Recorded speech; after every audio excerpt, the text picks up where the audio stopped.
ইয়া মাহবুদ গোলা কই? ও মাই গড, গোলা কই? আল্লাহ, গোলা নাইকা, কই গেল গোলা? গাইস, ফজর আজান দিছে, আমি নামাজ পড়তে উঠছি। আমি গোল্লাকে খুঁজতেছি। গোল্লা আমার ব্ল্যাঙ্কেটের নিচে নেই। যাই দেখি গোল্লা ওই কর্নারে সিট পাটাং হয়ে শুয়ে আছে। দেখা যায় কি মায়া লাগতেছে। এই যে হাতের অবস্থা দেখো কি অবস্থা হয়ে আছে। কিন্তু এরকম সিট পাটাং হয়ে সে শুইতে হবে, না হলে তার ঘুম আসবে না।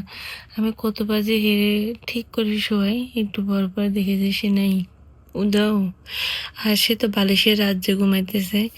এই পাশে বালিশ, এই পাশে বালিশ, এখানে বালিশ, এখান দিয়ে বালিশ।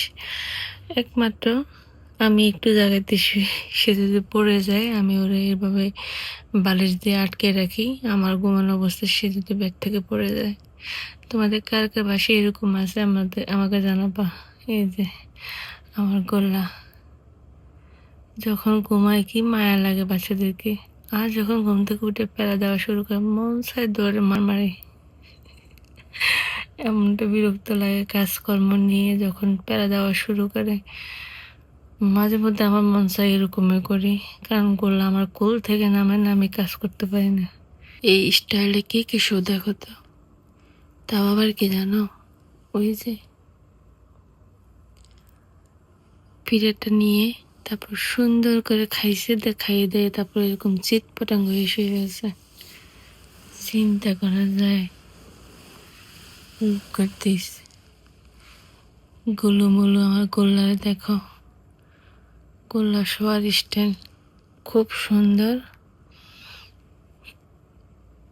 এভাবে চায় শুবে না, যতবার ঠিক করে দিই একটু পরে আমি চোখ খুললে দেখি সে এরকম চিৎপটাং, হয়তো এই পাশে না হলে ওই পাশে যে চিৎপটাং হয়ে শুবে।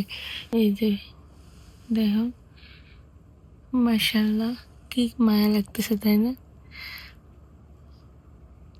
মাশাআল্লাহ মাশাআল্লাহ, ঘুমানো অবস্থা কি মায়া লাগে বাচ্চাদেরকে। আর হাতের অবস্থা,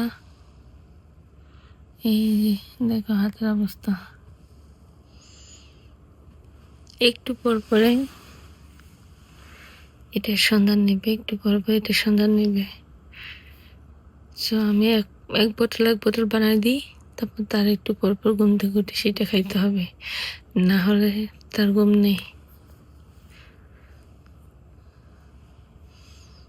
এই হলো গোল্লার ঘুমের অবস্থা।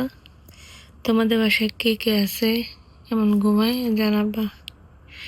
এই যে ঘুম, কি নেশা মারা ঘুমাচ্ছে। ঠিক আমি এখন বেড থেকে একটু নেমে যাব, তার উঠে মেডিসিন লাগিয়ে রাখছিলাম। ঘুমানো অবস্থায় শুধু একটু লাগাইতে পারি, না হলে তো পারি না। মুখে হাত দেয়, ওই যে একদম মুখে হাত দেওয়ার জায়গা তো কামড় দিচ্ছে। আমি এখন ধরবো না, এভাবে ঘুমাবে। আমি নামাজটা পড়ে আসি। সবাই ভালো থাকবা।